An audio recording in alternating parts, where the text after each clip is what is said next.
Hey guys, this is Thiago Leoni, the filmmaker behind Dear Blank, and here I am answering a few questions from the Tokyo International Short Film Festival.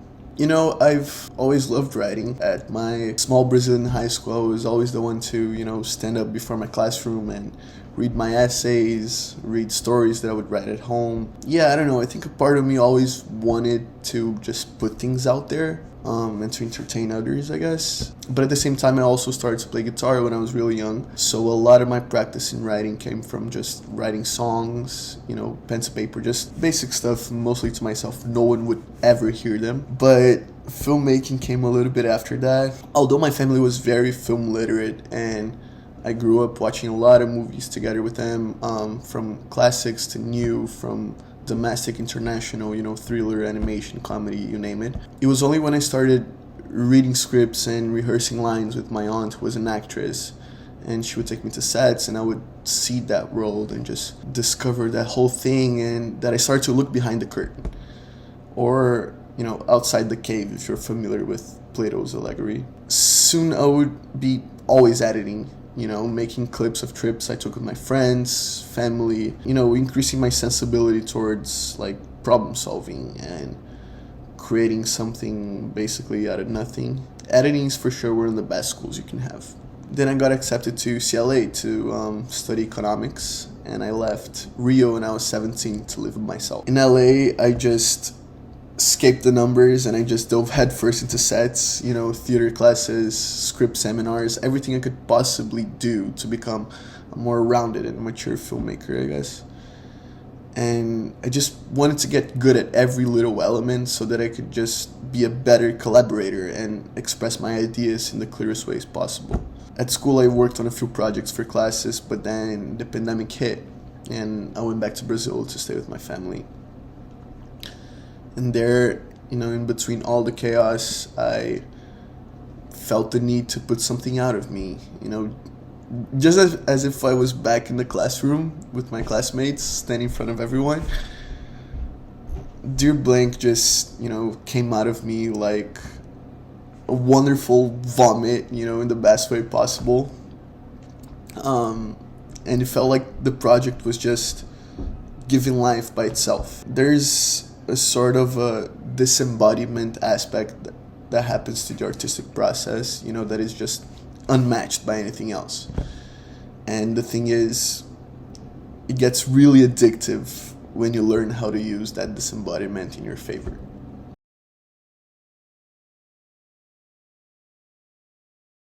I believe that with isolation and social distancing, I think society as a whole started to just look at social media outlets and see more freedom in terms of what can really be said there and discussed there. I think that by just having no one to talk to, people use social media to kind of bridge the gap of loneliness and basically keep the world from standing still, keep the world moving. But at the same time, I just think that with a lot more time to spare and just filled with inspiration from having something to say but no one to listen, artists started to make use of the technology that was already around them, to share their feelings. People learned that they could not only make a song in their room, but they could also make a film in their room. And they had the time for it. So I feel like the pandemic enabled a lot of artists to just express their voices and, share their purpose. And it's not like anyone nowadays, needs distribution for a short film or a video clip or anything. People just post it, and in a matter of minutes, everyone will have seen it, and perhaps forgotten about it already.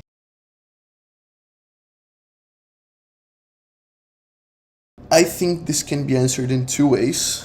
One is that the overall audience, by practicing social distance for 1.5 to 2 years, has just grew more accustomed to being surrounded by screens all the time. Accustomed to immediate on-demand mediums and accustomed to shorter forms of content. For many, the disposition to be patient is not the same as before, and anxiety has grown instead. So with that, what do people want nowadays? People want what they want, and they want to have what they want whenever they want it.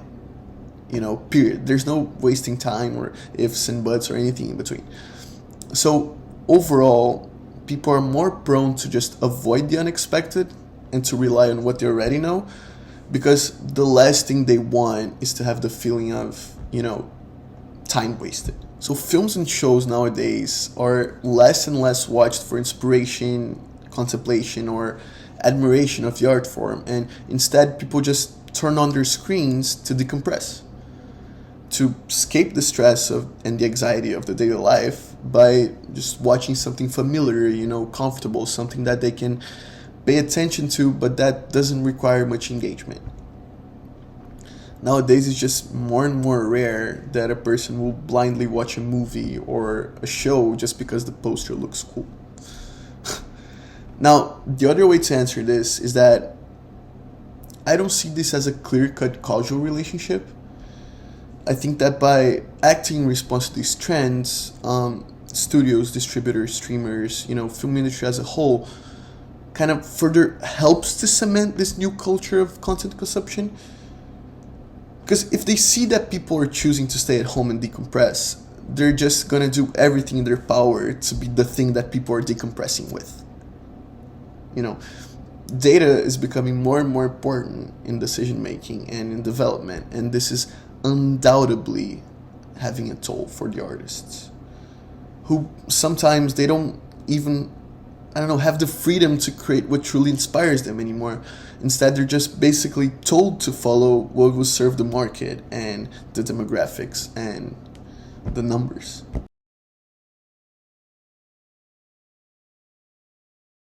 I feel like by doing something like Dear Blank, one can definitely benefit from getting to know all the aspects and elements of a film. And by this I mean not only like recognizing them, but also pushing to be great in each of them. That way, one can become a more well-rounded filmmaker and have more in-depth discussions with experts of each of those elements, which is really fun and helps to learn a lot. Also, I guess that by doing everything, it kind of becomes easier for one to find what truly interests them, and also what they're better at or what they're less bad at. It helps to see what's fun and what's not, what are your struggles, what are your gifts. But at the same time, by doing a one-person project, one definitely loses something that is crucial to filmmaking, which is collaborating. Because a film is a collaborative art, a collection of various scattered pieces done by several different people. When you do something by yourself, you're not practicing how to direct or receive orders, or you're not practicing how to properly approach someone and convince them of an idea, or to find out the proper way to bring out what's best out of your crew. Thus, although Dear Blank was something really, really special for me, I would definitely never do something bigger than it by myself.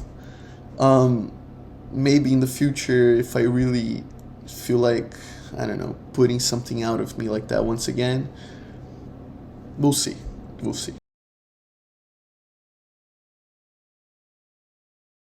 Well, I think it's definitely easier for you to get recognized, to have your art seen.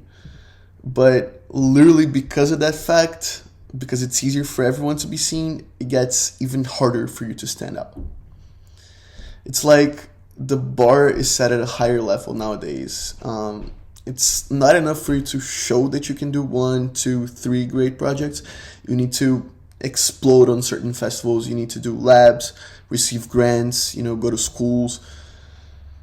All of this in order to receive maybe one shot, and you can never miss that shot, Either that or people who are really high above. It's not easy to be a young filmmaker, but it's not really easy to be a filmmaker in general out there.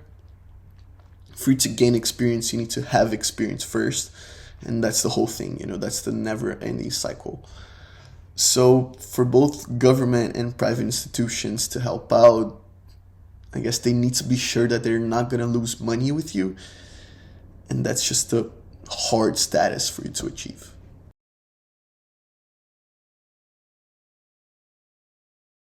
Brazil is filled with creative people. It's actually insane. Like when you walk through the streets, it's certain that you're gonna see either someone juggling tennis balls in front of the traffic light, or a painter displaying their work by the sidewalk, or someone singing, or someone riding their bike only with like their back wheels, you know. It's crazy. In the early 60s, right before the golden age of Hollywood, there was an artistic revolution that took place in Brazil. It kind of followed the strokes of the French New Wave, and it became known as Cinema Novo, or New Cinema, if you will. And during those years, like Brazilian cinema was soaring. You know, movies with political and societal themes made by auteurs such as Glauber Rocha and Nelson Pereira dos Santos, they just put Brazil on the map, you know, but that was pre-dictatorship and pre-censorship. After like more than 20 years and a broken economy, Brazilian cinema would only bounce back in the 90s with a movement called Cinema of Retomada, or Cinema of Bouncing Back, something like that. It was then that we saw movies like City of God and Central Station and Neighboring Sounds, and movies that really made us, you know, reassure and tell it and be proud of our cinema again.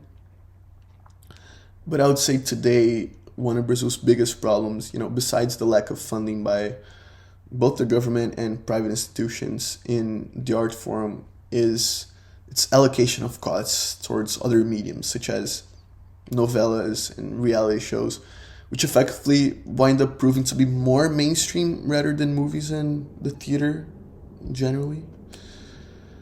But it's that same cyclical paradox, you know, with no clear-cut cultural relationship. Is it the audience the one to blame for showing little interest in domestic cinema compared to novellas and reality shows, or are the governments and institutions guilty for not supporting enough the art form and not making it more developed for the audience, you know? I feel like that's the main question.